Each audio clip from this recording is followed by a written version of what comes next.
यहाँ पर डोंगजू सभी को मारने के बाद गोल्डन बनी के पास जाता है। फिर वह गोल्डन बनी से फाइट करता है और उस फाइट में गोल्डन बनी के 2 सोने के दांत गिर जाते हैं और अगले सीन में वहाँ पर पुलिस आ जाती है। मनसिक डोंगजू से कहता है कि हे डोंगजू, क्या तुम ठीक हो? पर गलती से डोंगजू मनसिक के नाक पर मार देता है। यहाँ पर वह कहता है कि मनसिक, तुम्हें बहुत जोर की पड़ी है। वहीं पर जय होंग जोंगयोंग से कहता है कि क्या तुम ठीक हो? वह कहता है कि हाँ मैं ठीक हूँ। फिर वह गाड़ी से जिहाना से मिलने जाता है। फिर वह जिहाना के रूम में जाकर कहता है कि जिहाना क्या तुम ठीक हो? पर वह फायर कर देती है क्योंकि जोंगयोंग पर पीछे से हमला होने वाला था। फिर जिहाना कहती है कि चिंता मत करो, यह गोली रियल नहीं है। यहाँ पर वह सभी को मार तो देती है पर डॉक्यूमेंट को बचा नहीं पाती। अगले सीन में हम डोंगजू को देखते हैं जो कि नहा रहा होता है। फिर वह फाइट के सीन को याद कर रहा होता है। वहीं पर हम मनसे को देखते हैं जो कि अपना नाक का चेकअप करा रहा होता है। यहाँ पर वह बाहर की ओर जाता है और देखता है कि मीडिया वाले वहाँ पर आए हैं और वे उन हीरो से सवाल करते हैं। और यहाँ पर नहाने के बाद डोंगजू बाहर की ओर आता है तो सभी न्यूज रिपोर्टर्स डोंगजू के पास जाते हैं। वे कहते हैं कि गोल्डन बनी और उनके मेंबर्स को आपने कैसे मारा? तो डोंगजू कहता है कि मैंने कुछ ऐसे मारा था, ऐसे। वहीं पर मनसी कहता है कि अबे साला, ये तो आगे जा रहा है, मैं तो इसको कमीना समझ रहा था पर ये तो मेरा करियर खत्म कर देगा। अगले सीन में हम जिनहा को घर जाते हुए देखते हैं पर उसके पीछे पीछे डोंगजू आ रहा होता है। फिर जिनहा मुड़कर कहती है कि तुम्हारी प्रॉब्लम क्या है, मेरा पीछा क्यों कर रहे हो? डोंगजू कहता है कि ऐसा नहीं है, मुझे बस तुम्हारी चिंता हो रही है और यहाँ पर कुछ खतरनाक हो सकता है और मैं तुम्हें घर तक छोड़ सकता हूँ। जिहाना कहते हैं कि तुम खुद ही खतरनाक लग रहे हो। फिर वहाँ पर अचानक से जिहाना के नेबर आ जाते हैं और कहते हैं कि ए लड़के, तुम उसे परेशान क्यों कर रहे हो? डोंगजू कहता है कि हाँ ऐसी बात नहीं है, मैं पुलिस वाला हूँ। पर वे लोग उसकी बात पर यकीन नहीं करते हैं। तो यहाँ पर डोंगजू जाते हुए कहता है कि डर लगे तो मुझे कॉल कर लेना और हाँ मेरा वही नंबर है। यहाँ पर डोंगजू जब अपने घर की ओर जा रहा होता है तभी वह ग्योंग-इल को देखता है और कहता है कि हे कैसे हो? वो कहता है कि एक काम करो, मेरे ऊपर आ जाओ। पर वह कहता है कि कोई जरूरत नहीं है और मैं चलकर जा सकता हूँ। डोंगजू कहता है कि हम दोनों बहुत सालों बाद मिले है ना? फिर यहाँ पर हम लोग देखते हैं कि वह लोग साथ में बैठकर खाना खा रहे होते हैं। यहाँ पर डोंगजू बता रहा होता है कि उसने पैंट फैक्ट्री में बनी को कैसे मारा। मीसा कहते हैं कि हाँ समझ गए, पर अपना ध्यान भी रखना चाहिए ना। बाद में डोंगजू कहता है कि क्या तुम थेरेपी के लिए गए थे? वो कहता है कि मैंने तुम्हारे लिए कुछ लाया है। बाद में वो उसके कानों में हेडफोन जैसी चीज को लगाता है पर वह उसको फेंक देता है। यह देखने के बाद उसकी माँ उसके सर पे डंका बजा देती है और कहती है कि ये तुम क्या कर रहे हो? तो वो कहता है कि मैं उसे बाद में लगाने वाला था। और यहाँ पर रात को डोंगजू पासबुक और पेन मीसा के पास रख देता है और उस पासबुक के अंदर पैसे भी होते हैं। बाद में डोंगजू ग्योंग-इल से कहता है कि तुम वहाँ पर क्या काम करते हो और याद रखना कि जियोंगो अच्छा आदमी नहीं है, अगर तुम उसके साथ काम करते हो तो मत करना। तुम्हें तो एक अच्छा बेटा बनकर माँ की हेल्प करनी चाहिए और उसने पहले से ही कहा था कि वो अच्छा नहीं है। तो डोंगजू कहता है कि कोई भी पहले से ही अच्छा या बुरा नहीं होता और वे खुद ही अच्छा या बुरा बनते हैं। वो कहता है कि तुम भी तो अच्छे हो पर तुम क्या कर पाए? तो डोंगजू कहता है कि मैं अच्छा इसलिए बनता हूँ क्योंकि कभी भी मरने के बाद मुझे पछतावा ना हो। बाद में यहाँ पर ग्योंग-इल के फोन में एक मैसेज आता है। डोंगजू कहता है कि क्या ये जंगू है? डोंगजू कहता है कि मुझे देखना है। पर ग्योंग-इल उसके हाथ में से फोन को ले लेता है और वहाँ से चला जाता है। यहाँ पर बहुत ज्यादा टाइम हो जाता है पर वो वहाँ पर नहीं आता। यहाँ पर हम मनसी को देखते हैं जो कि पनियोल की मालिश कर रहा होता है और यहाँ पर पनियोल कहता है कि थोड़ा आगे से। फिर यहाँ पर मनसी कहता है कि हमारा भी एक ऑफिस होना चाहिए। वो कहता है कि क्योंकि आपको भी पता है कि हम काबिल है। पर यहाँ पर पनियोल डोकरे के दिमाग में कुछ अलग ही चल रहा होता है। पर यहाँ पर पनियोल अनाउंसमेंट कर देता है और लो डोकरे की कृपा और बन गया इनका ऑफिस। यहाँ पर जो बनी वाले केस में लड़ा था वो सभी ऑफिस में होते हैं। यहाँ पर डोंगजू बनी को फोटो दिखाते हुए कहता है कि क्या तुम इस कार को जानते हो? पर नो रिएक्शन, कुछ भी नहीं बताता। फिर डोंगजू कहता है कि ये घड़ी ये तुम्हारे पास कैसे आई? ये तुम्हारी नहीं हो सकती। पर बनी कहता है कि ये मेरी है, मैंने खरीदी है। तो डोंगजू कहता है कि क्या क्या क्या बोल रहे हो? अरे पैसे देकर खरीदी है।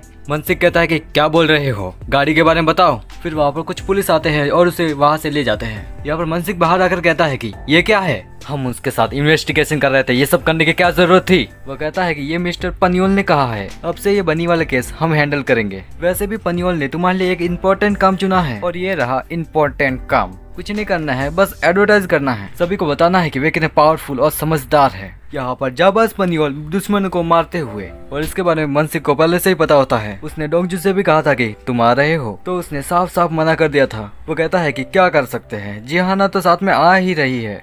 डोंगजू कहता है कि क्या सच में? मैं आ रहा हूँ। बाद में यहाँ पर जिहाना गन चलाती है। पनियोल ने कहा था कि मेरे जैसा करना, पर यहाँ पर वो लॉन्ग रेंज से शूट करती है। वो एक एक करके सभी पुतले को तोड़ने लगती है। पनियोल कहता है कि अरे ऐसे नहीं मारते और सिखाने लगता है कि कैसे मारते हैं। पर यहाँ पर जिहाना पनियोल को ही उड़ा देती है। यह देखने के बाद जिहाना को अच्छा लगता है और उस डोकरे ने बुलेट प्रूफ जैकेट पहनी होती है इसलिए उसे कुछ भी नहीं होता है। यह देखने के बाद सभी प्रसन्न हो जाते हैं। मेरे कहने का अर्थ है कि खुश हो जाते हैं। यहाँ पर जंग-योंग उस डोकरे के पास जाकर कहता है कि रिपोर्टर्स सवाल कर रहे हैं। बाद में यहाँ पर रिपोर्ट में वह कहता है कि हम बुलेट प्रूफ जैकेट का टेस्टिंग कर रहे थे। यहाँ पर उन सभी को पता चलता है कि जिहाना ने नौकरी छोड़ दी है। वह कहती है पता नहीं कब से यहाँ पर बैठा है चोर कहीं का। पर यहाँ पर डोंगजू जियाना का वेट कर रहा होता है। जियाना तो वहाँ पर नहीं आती, पर वो उन लाइट्स को देखता है जो कि बंद चालू हो रही थी, तो वह कॉल करके कंप्लेंट कर देता है और वह सभी लाइट्स को ठीक करने को कहता है। यहाँ पर हम जियाना को देखते हैं जो कि यहाँ पर शूटिंग कर रही होती है। जोंगयुंग कहता है कि मुझे पता था तुम यहीं पर ही मिलोगी। वो कहती है कि मैंने तो कमिश्नर को गोली मार दी थी, तो क्या तुम मुझे अरेस्ट करने आए हो? तो वह हंसते हुए कहता है कि नहीं, ऐसा नहीं है, पर तुम्हें नौकरी नहीं छोड़नी चाहिए थी। वैसे भी हमने उन गुंडों को अभी तक नहीं पकड़ा है जो कि उस डॉक्यूमेंट की तलाश में आए थे, और ये तुम्हारे लिए खतरा साबित हो सकता है। तो जियाना कहती है कि मैं अपना ख्याल खुद रख सकती हूँ और तुम अब यहाँ से जा सकते हो। यहाँ पर रात को जब जियाना घर जा रही होती है तब डोंगजू उसके पास आता है जो कि उसका वेट कर रहा होता है। वो कहता है कि तुमने मेरे कॉल का जवाब क्यों नहीं दिया, और क्या तुमने खाना खा लिया? चलो एक काम करते हैं, साथ में खाते हैं। पर यहाँ पर वह मना कर देती है और वहाँ से जाने लगती है। तो पीछे से डोंगजू कहता है कि क्या तुमने सच में नौकरी छोड़ दी है? तो जियाना कहती है कि हाँ छोड़ दी है, पर इससे तुम्हें क्या मतलब? डोंगजू कहता है कि हमारे बीच में रिलेशन है ना। जियाना कहती है कि कौन सा रिलेशन? मैंने तुमसे कह दिया था कि मैं तुम्हें लाइक नहीं करती।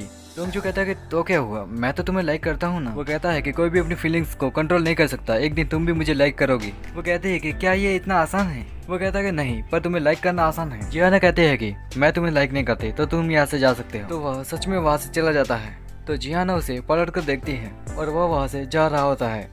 वो कहते हैं हाँ, इतना जल्दी चला गया।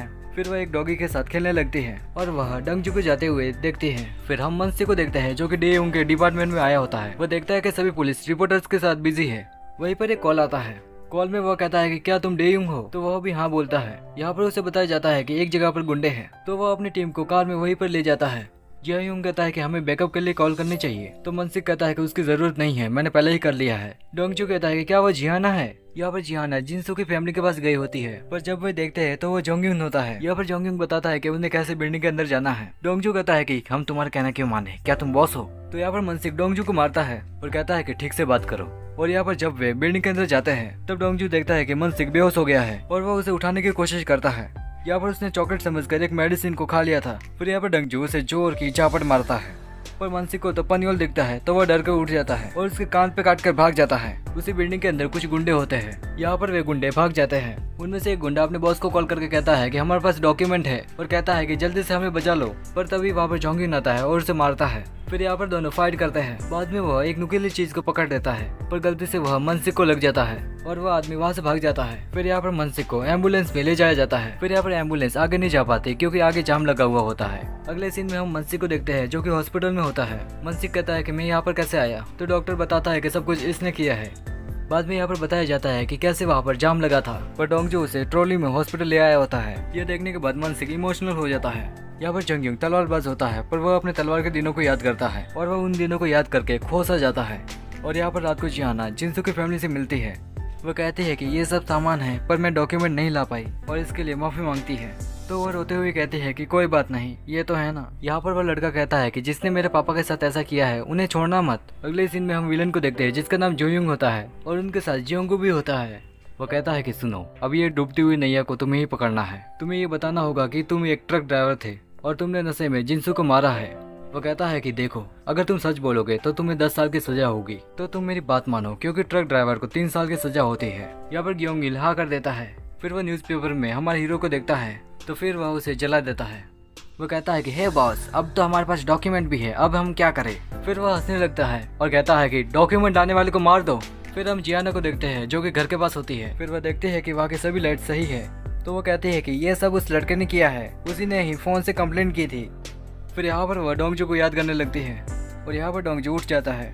फिर सामने वह सूज को देखता है जो कि मनसिक ने दिए होते हैं। फिर वह हॉस्पिटल में भागते भागते मनसिक को धक्का मारता है। मनसिक कहता है कि क्या कर रहे हो, मेरे टाँके खुल जाएंगे ना। डोंगजू चिढ़ाते हुए कहता है कि मैंने तुम्हारी जान बचाई है और इसके बदले आपने मुझे इतना छोटा सा इनाम दिया। तो मनसिक कहता है कि ठीक है, तो वापस करो। फिर उसे एक केस के बारे में पता चलता है। वो कहता है कि गुनहगार को पकड़ लिया गया है, उसी ने ही नशे में आकर जिनसू को मारा है। तो वह भागते हुए जाता है और वह ग्योंगिल होता है। यहाँ पर वह कहता है कि सर, हमें उसे ले जाना होगा। तो उसे याद आता है कि उस समय मैसेज जोंगू को आया था। वो कहता है कि जब तुमने कुछ किया ही नहीं तो गिरफ्तार होने का क्या मतलब है। वो कहता है कि मेरे ऊपर इतना एहसान करना कि मेरी माँ को मत बताना। डोंगजू कहता है कि ये सब जोंगू ने किया है, पर ग्योंगिल कहता है कि ये मेरा बिजनेस है, इससे दूर रहो। फिर यहाँ पर हम जोंगू को देखते हैं। वो कहता है ग्योंगिल को मनाने के लिए धन्यवाद। तभी वहाँ पर भागते हुए डोंगजू आता है। वो जोंगू को दरवाजे के अंदर ले जाता है और दरवाजा बंद कर देता है। वो कहता है कि ये सब क्या है, मैंने मना किया था, मैंने तुम्हें ग्योंगिल से दूर रहने को कहा था और देखो तुमने उसे कहाँ फंसा दिया है। योंगू कहता है कि मैंने इसमें कुछ भी नहीं किया, मैंने तो बस उसकी हेल्प की है। वो कहता है कि क्या हुआ, तुम मुझे मारोगे, पर मैं तुम्हारा कोच हूँ। वो कहता है कि तुमने मुझे कुछ भी नहीं सिखाया, समझे। फिर यहाँ पर दोनों लड़ाई करने लगते हैं। फिर वहाँ पर कुछ पुलिस वाले आ जाते हैं और लड़ाई रुक जाती है। यहाँ पर उसकी माँ ग्योंगिल की बात कर रही होती है। अगले सीन में डोंगजू जिनसू के देहांत में आता है तो वहाँ पर वह जगह देखने के बाद उसे पता चलता है कि वहाँ पर एक आदमी था जिसने की वही वॉच पहनी होती है। फिर वह बाहर की ओर देखने जाता है कि वो आदमी कहाँ गया और वह वापस उसी देहांत वाली जगह पर जाता है। फिर वह पूरी बुक को उठाकर ले जाता है। बाद में वह एक ऑफिस में जाता है और कहता है कि मैं एक पुलिस वाला हूँ और यहाँ पर वह सभी के वॉच को देखने लगता है। फिर डोंगजू एक आदमी के हाथ को पकड़ लेता है। फिर वह कहता है कि तुम कौन हो। डोंगजू कहता है कि तुम मुझे नहीं जानते, पर मैं तुम्हें जानता हूँ। मैंने पहले ही कहा था कि तुम गाड़ी रोक लो और मैंने बताया भी था कि मैं एक पुलिस वाला हूँ, क्योंकि मुझे याद है और मैंने उस वॉच को देखा था। फिर हम जुयोंग को देखते हैं जिसने वही वॉच को पहना होता है। फिर हमें वही सीन दिखाया जाता है और उसमें डोंगजू ने कार ड्राइवर के फेस को नहीं देखा था, पर उसके वॉच को देखा था। डोंगजू कहता है कि मुझे पता है वो ड्राइवर तुम ही हो। तो यहाँ पर एपिसोड 2 खत्म हो जाता है। और कमेंट करें कि आपको कौन सा सीन अच्छा लगा। सब्सक्राइब करें और मिलते हैं अगले वीडियो में।